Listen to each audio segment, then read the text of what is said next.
J'aimerais débuter avec vous ce matin une série historique sur les personnages de la monarchie d'Israël. Rapidement, 3 raisons qui m'ont amené là. Premièrement, des lectures que j'ai faites, des messages que j'ai entendus, mais aussi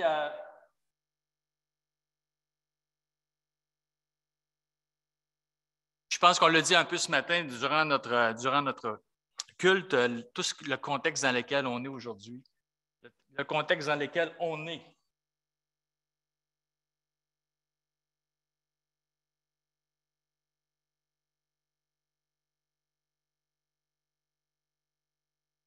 Alors, vous voyez, je pense, mon écran. C'est un clin d'œil tout simplement que je veux faire ce matin. Je n'ai aucune arrière-pensée par rapport aux manifs qui se passent présentement et ce n'est vraiment pas mon propos.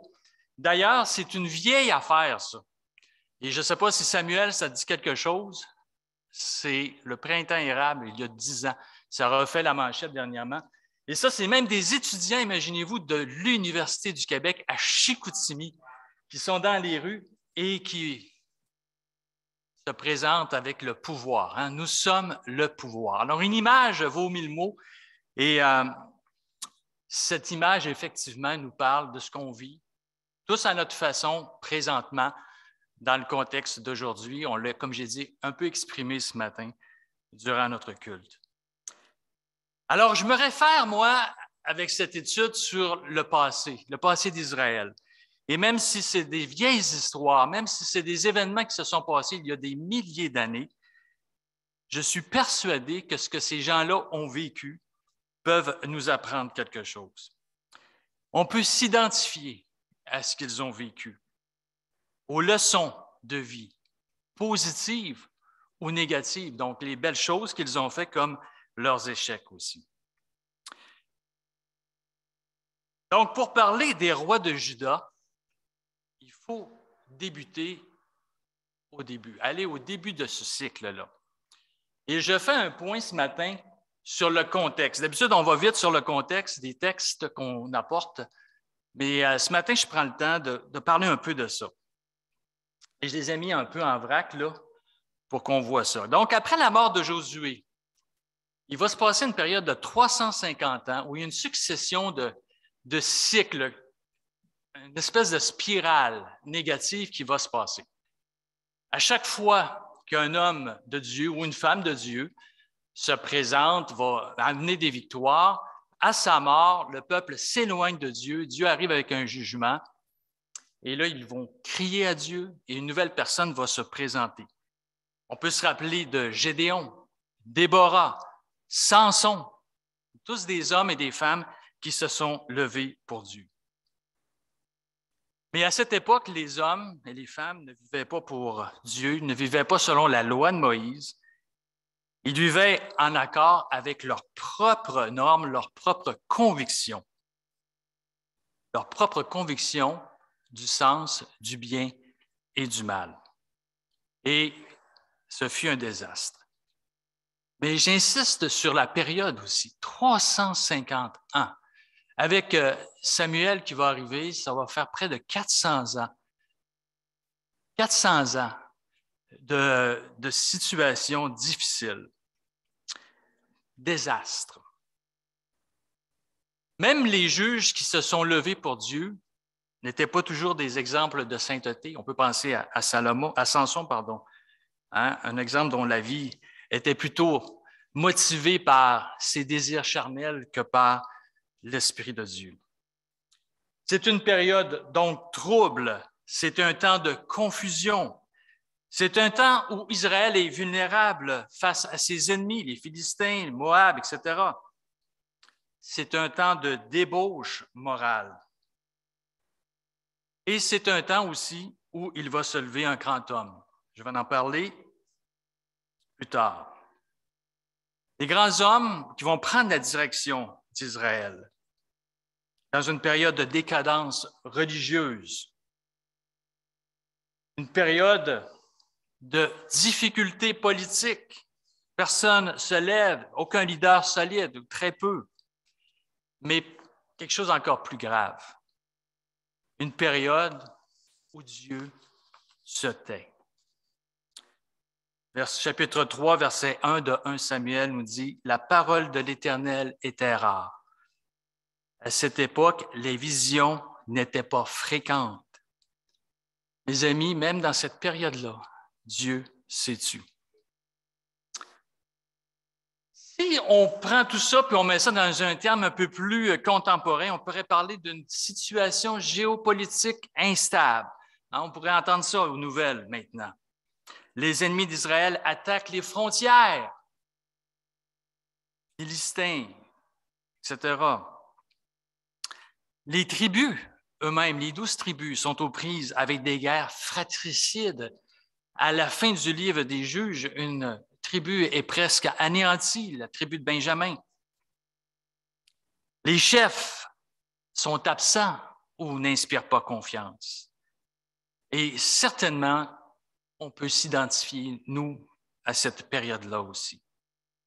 Nos frontières, peut-être qu'au Québec, on ne voit pas ça, mais si je pensais aux chrétiens qui sont en Ukraine présentement, avec l'armée russe à leur porte, je pense que leurs frontières sont fragiles.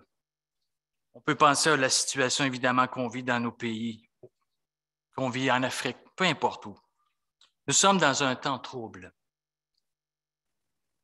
Donc, le livre de Samuel apporte un processus, va nous présenter le processus où on va passer des juges à la monarchie.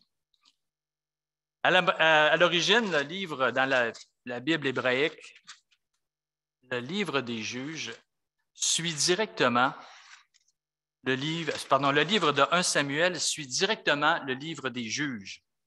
Donc, juges, 1 Samuel. Et si je regarde la fin du livre des juges, voici ce qu'on y lit.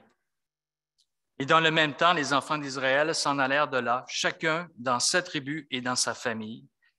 Ils retournèrent chacun dans son héritage. En ce temps-là, il n'y avait point de roi en Israël. Chacun faisait ce qui lui semblait bon. C'est dans cette attitude qu'on rentre donc dans le premier livre de Samuel.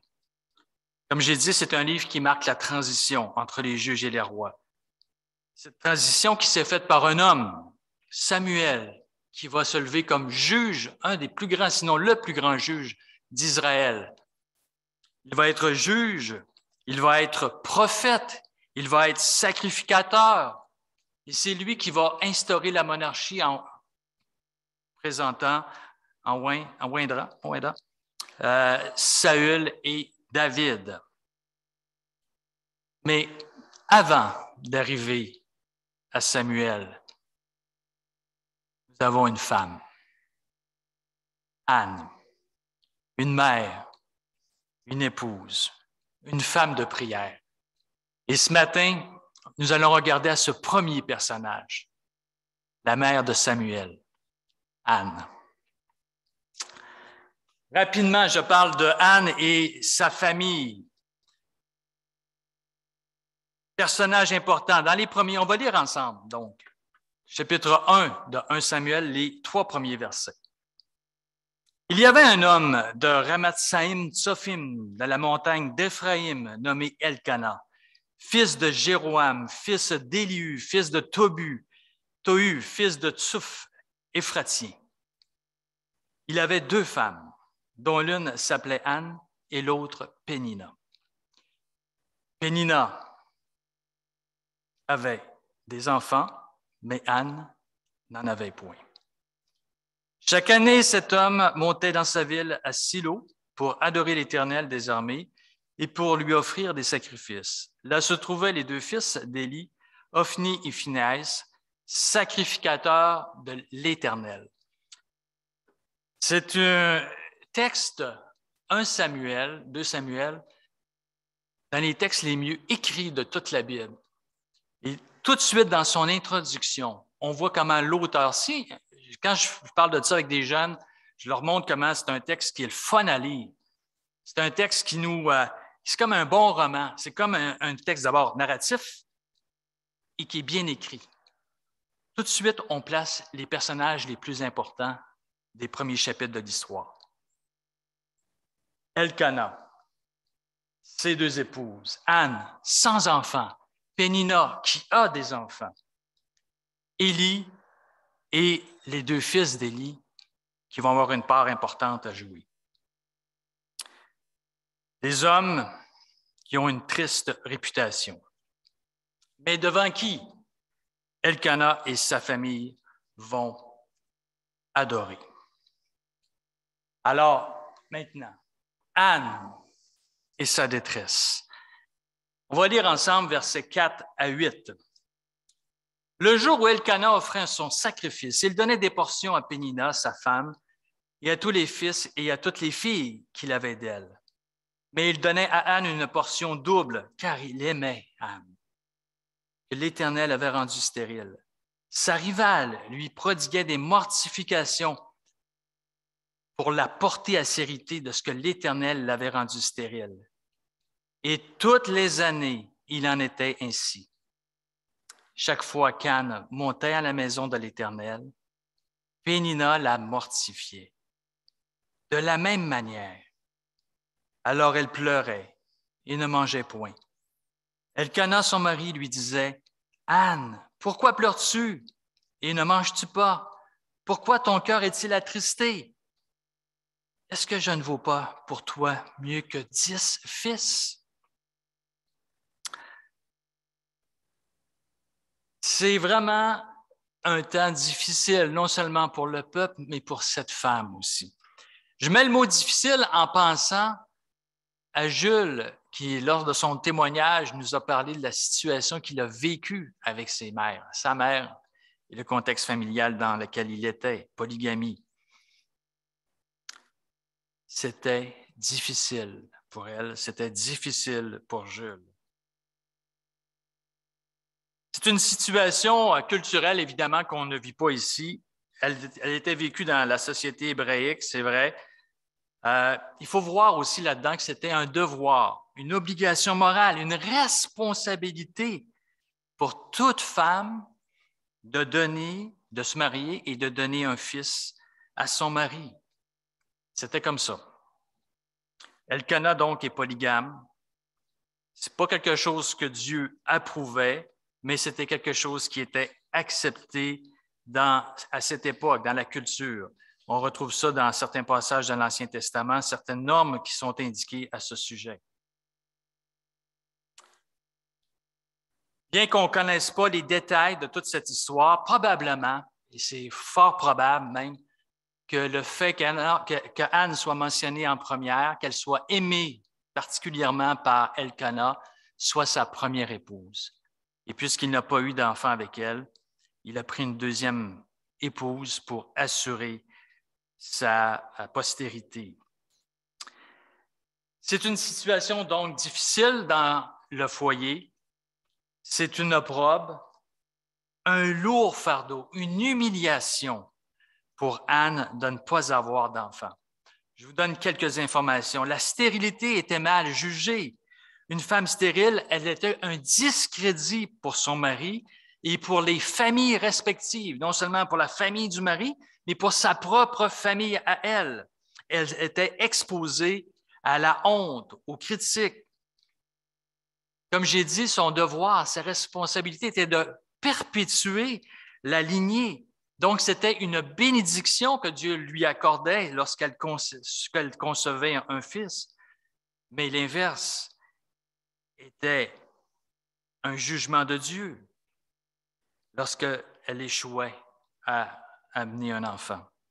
Même elle était sujette à divorce, à être rejetée complètement de la société. Donc, Anne était consciente de cette dure réalité pour elle.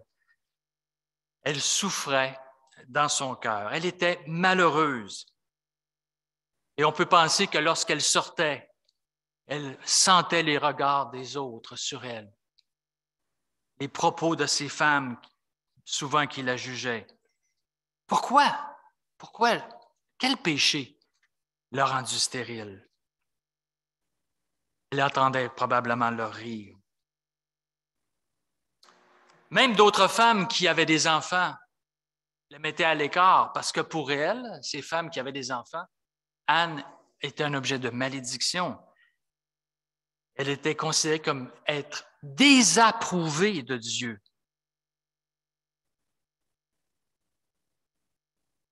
Ce qui la faisait encore plus souffrir dans son âme, ce qui aggravait son amertume, c'est que Pénina, la deuxième femme de Elkana, son mari, était mère, elle.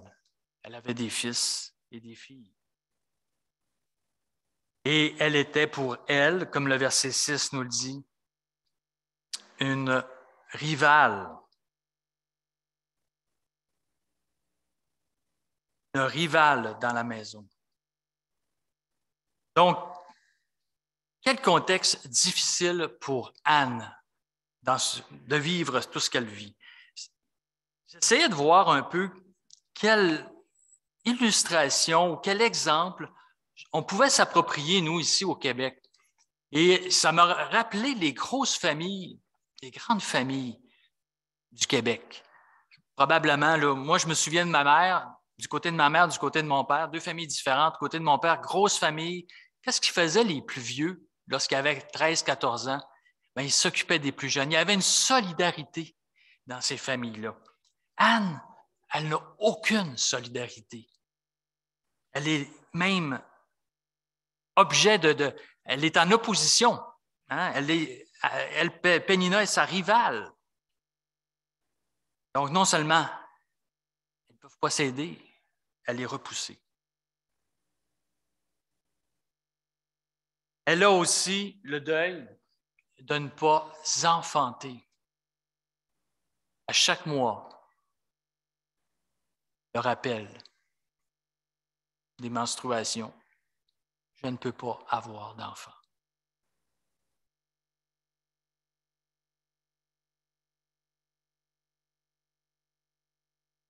Et il semble que cette situation difficile qu'elle vit est amplifiée à chaque fois qu'ils vont adorer à Silo. Chaque année, Elkana, Pénina, ses enfants, Anne, la femme stérile, se rendent à Silo, environ à 32 kilomètres au nord de Jérusalem, là où se trouve l'arche, pour adorer. Ils y vont pour observer une des trois fêtes que le peuple célébrait à chaque année. Je vous amène à la référence, mais on ne la lira pas. C'est dans Deutéronome 16, entre autres, on a une courte explication des fêtes qui sont mentionnées, ces trois fêtes. Mais je vous amène plutôt sur un autre texte. Dans Deutéronome au chapitre 12, je l'ai mis à l'écran. Tu ne pourras pas manger dans tes portes la dîme de ton blé. Alors voici dans ces fêtes ce qui devait être fait maintenant. Tu ne pourras pas manger dans tes portes, chez toi, la dîme de ton blé, de ton mou, de ton huile, ni les premiers-nés de ton gros et de ton menu de bétail, ni aucune de tes offrandes en accomplissement d'un vœu, etc.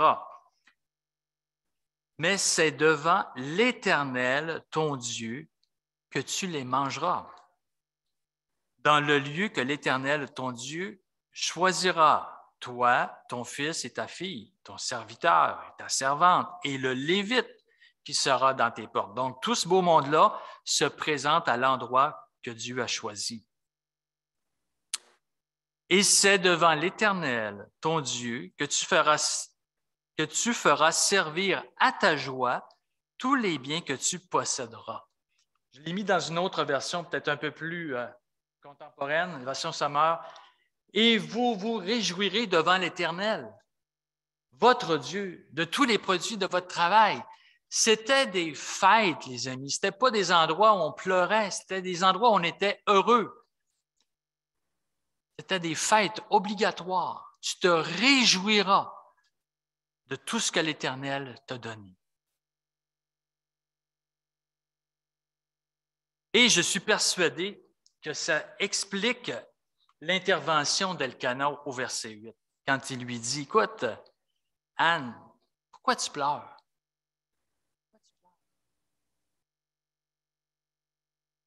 Pourquoi tu as l'air attristé? Est-ce que je ne vaux pas plus que 10 enfants, moi qui t'aime? » Je me suis souvent demandé pourquoi il disait ça. Ça fait un peu spécial, n'est-ce pas? Écoute, sa femme pleure, elle est vraiment débattue. Puis on peut comprendre que la dynamique familiale est connue, là. Pénina qui l'oppresse. Quand on lit, entre autres, le mot elle le mortifiait, là, c'est chagriner, ça. C'est pas des coups, mais c'est des propos, c'est des mots qui sont vraiment lourds, méchants. Puis Elkana semble pas comprendre ça au verset 8. Mais ce que je viens de vous dire, ce que je viens de lire avec vous dans Deutéronome chapitre 12, nous allume, nous éclaire sur l'attitude de cœur qui devait animer les gens qui se présentaient devant l'Éternel. Ils devaient être transformés, transportés par la joie. Alors Anne devait se réjouir, premièrement, parce que Dieu lui demandait de se réjouir. Elle devait également se réjouir parce qu'elle devait considérer ce qu'elle avait plutôt que de pleurer sur ce qu'elle n'avait. Combien de fois dans ma vie j'ai pleuré sur ce que je n'avais pas, en oubliant ce que j'avais. On se regarde plutôt que d'avoir une vue d'ensemble, une perspective tournée vers les autres, vers le ciel. Vous savez, j'écoutais ce matin le culte, il y a des propos qui m'ont retenu, que j'ai retenu. L'idée que, oui, des fois, là, cette semaine, on était un peu triste, un peu troublé, parce qu'on regarde, puis on est. Mais quand on refocus nos idées, nos pensées à la bonne place, on change notre perspective. Moi, je vous invite, messieurs, mesdames, à remercier le Seigneur pour la femme, le mari que vous avez, pour les enfants que vous avez, pour ceux qui sont là, pour ce que vous avez comme bien. C'était l'objet des fêtes, les récoltes, etc. Donc, la maison, l'argent, oui, celle qu'on a, pas celle qu'on n'a pas. On ne pleure pas sur ce qu'on n'a pas. C'était l'état d'Anne. Et peut-être que j'ébranle votre conception ce matin de Anne, qui est vue comme une femme extraordinaire dans la parole de Dieu. Et je vous confesse que vous avez raison, elle est une femme extraordinaire.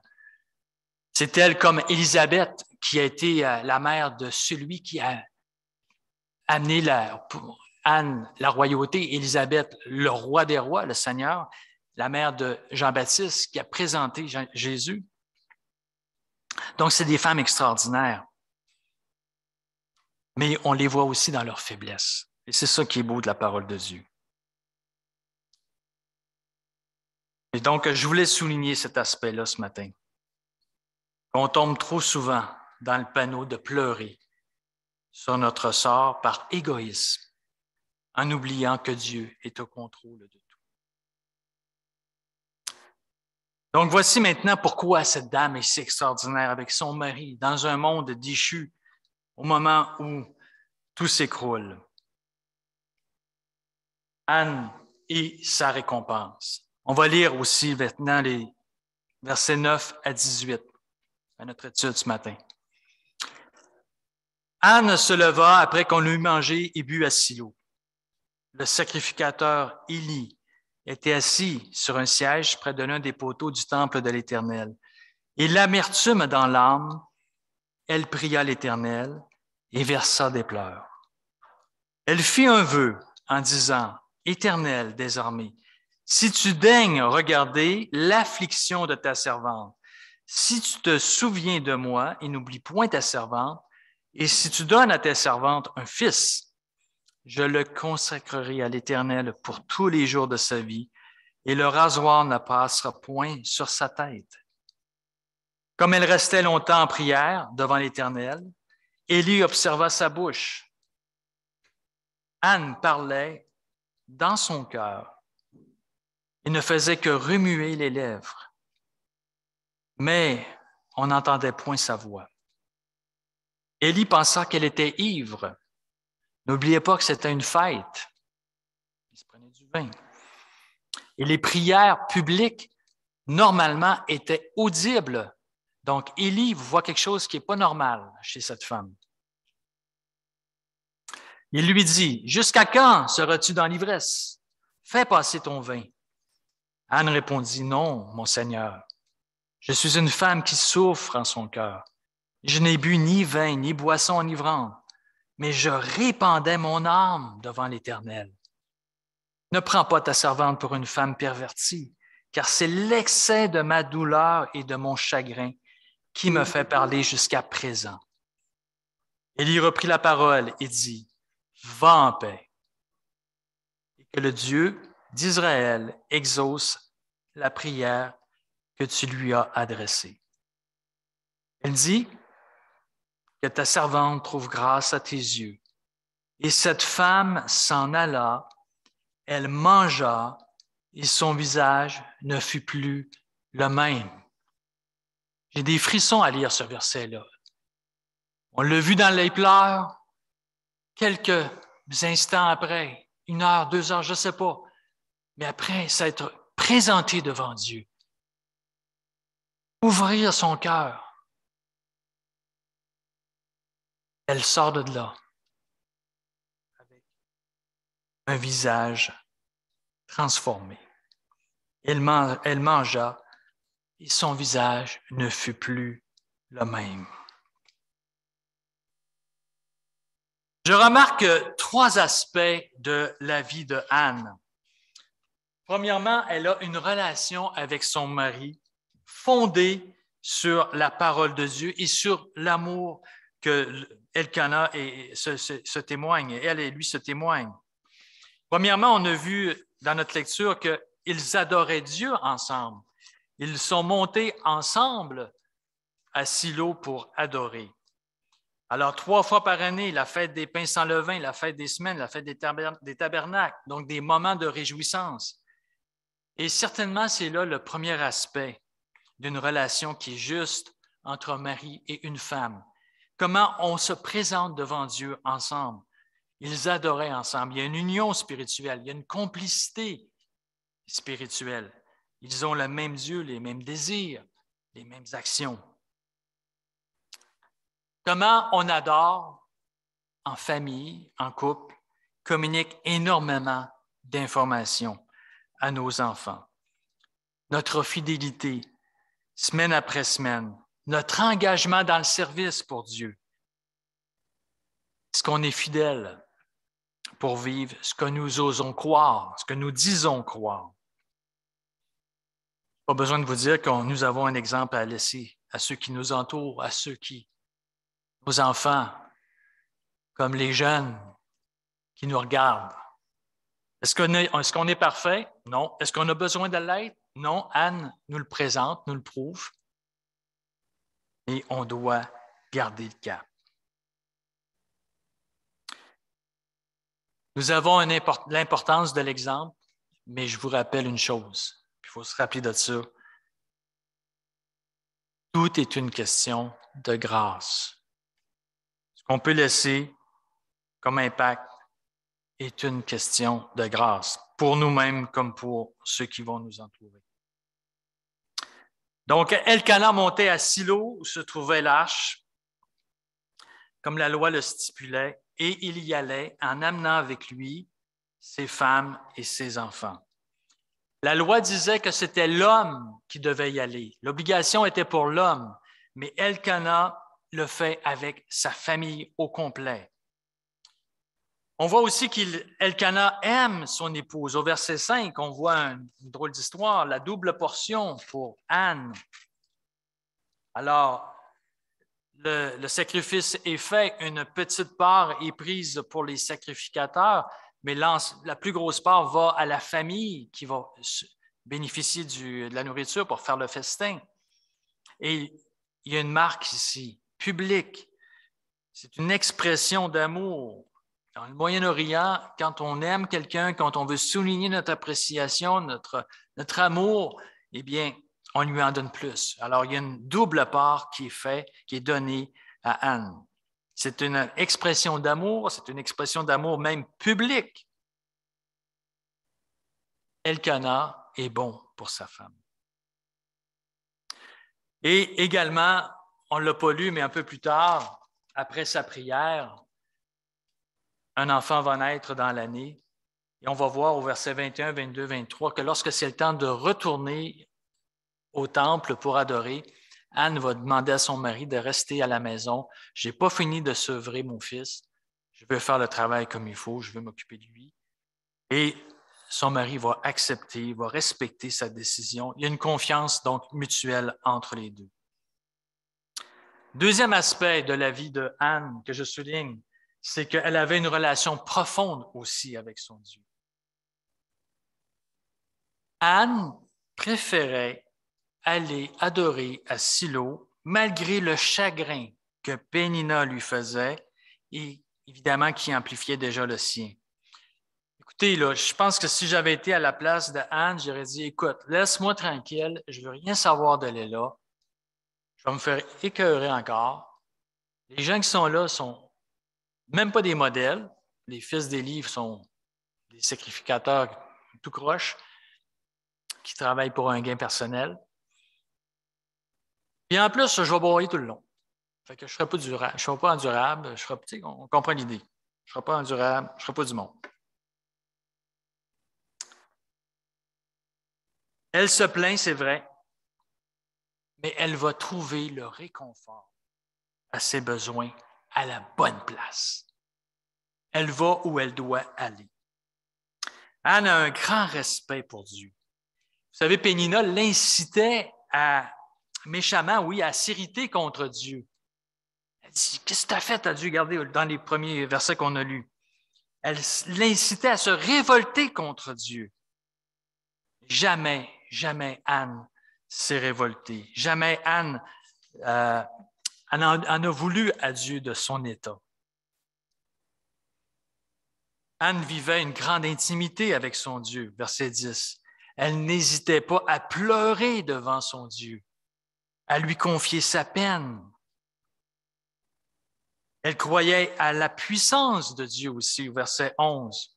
Dans ce chapitre 1, nous voyons pour la première fois l'Éternel des armées, donc ce nom qui est adressé à Dieu, l'Éternel des armées, l'Éternel maître de l'univers, celui qui dirige tout, qui contrôle tout. Elle s'appuyait sur lui. Elle croyait donc fermement à la toute-puissance de ce Dieu-là, celui qui pouvait lui donner un fils.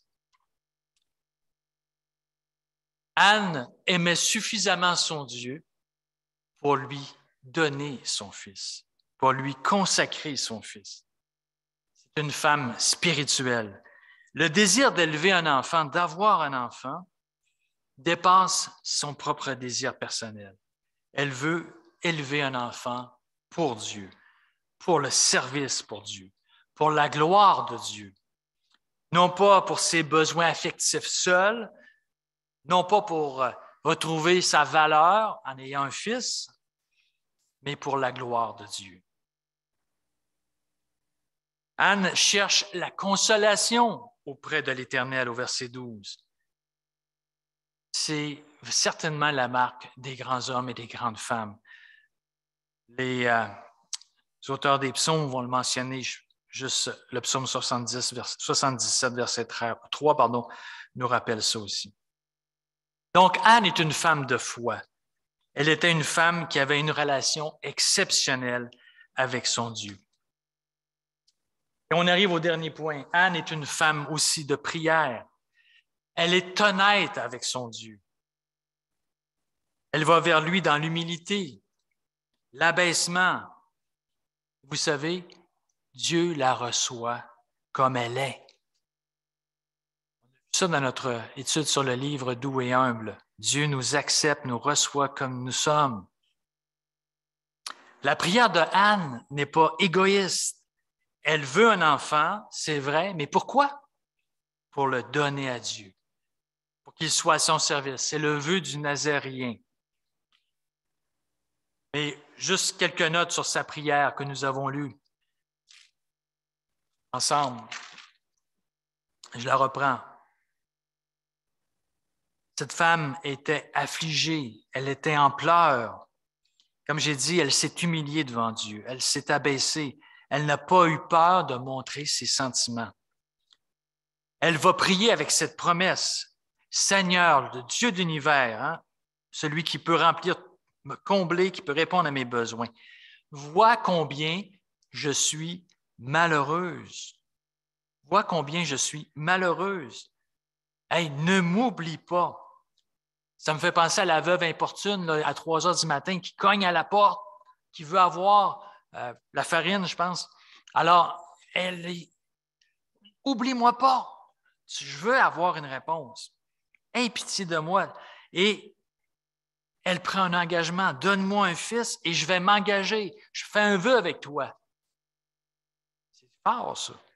Je m'engage à le consacrer pour toujours à ton service. Comme j'ai dit, Élie intervient et après son intervention, avant même que sa prière soit exaucée, la prière n'est pas exaucée, au verset 18, Anne est transformée parce que par la foi, elle reçoit sa récompense. Elle est passée des pleurs à la joie. Elle est passée d'un regard qui était tourné sur elle-même. Quand Elkanah dit, « Est-ce que je ne vaux pas plus que 10 enfants, là?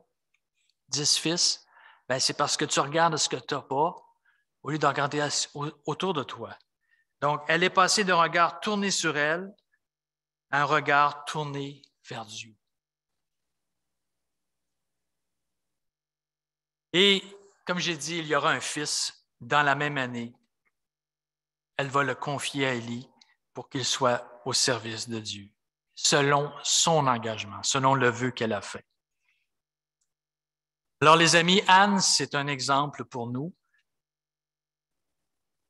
Malgré des choses qui auraient peut-être pu être faites différemment, on voit très bien comment elle s'est élevée pour Dieu, comment Dieu l'a pris comme elle est, puis a fait des choses extraordinaires avec cette femme-là. Et une des choses extraordinaires qu'il a fait avec elle, c'est ce qu'on retrouve dans la parole de Dieu. Au chapitre 2, ce qu'on appelle la prière d'Anne. C'est un psaume qu'elle a écrit, un psaume où on voit la joie qu'elle a, c'est une prière de joie, une prière qui parle de ses expériences personnelles, une prière qui fait référence à la connaissance qu'elle a de Dieu aussi en relation avec l'histoire d'Israël, rocher, la hauteur, etc., protection, mais aussi une prière qui est tournée vers l'avenir, qui a une portée prophétique à la fin. Elle va parler de jugement sur la terre, elle va parler d'un jugement à venir jusqu'à l'arrivée du roi. Et j'aimerais terminer en lisant cette prière. Et je vous invite à la maison à vous lever, à vous mettre à genoux, parce que ça va être la prière de fin du message. J'aimerais qu'on s'approprie cette prière pour nous-mêmes ce matin. Ce n'est pas la prière d'Anne, c'est la prière de chacun de nous ce matin. Prions ensemble. Mon cœur se réjouit en l'Éternel. Ma force a été relevée par l'Éternel. Ma bouche s'est ouverte contre mes ennemis, car je me réjouis de ton secours. Nul n'est saint comme l'Éternel. Il n'y a point d'autre Dieu que toi. Il n'y a point de rocher comme notre Dieu. Ne parlez plus avec tant de hauteur, que l'arrogance ne sorte plus de votre bouche, car l'Éternel est un Dieu qui sait tout, et par lui sont pesées toutes les actions. L'arc des puissants est brisé, et les faibles ont la force pour ceinture. Ceux qui étaient rassasiés se louent pour du pain, et ceux qui étaient affamés se reposent. Même la stérile enfante cette fois, et celle qui avait beaucoup d'enfants est flétrie. L'Éternel fait mourir et il fait vivre. Il fait descendre au séjour des morts et il en fait remonter. L'Éternel approuve et il enrichit. Il abaisse et il élève. De la poussière, il retire le pauvre. Du fumier, il relève l'indigent pour les faire asseoir avec les grands. Et il leur donne en partage un trône de gloire, car à l'Éternel sont les colonnes de la terre. Et c'est sur elles qu'il a posé le monde. Il gardera les pas de ses bien-aimés. Mais les méchants seront réduits au silence dans les ténèbres, car l'homme ne triomphera point par la force.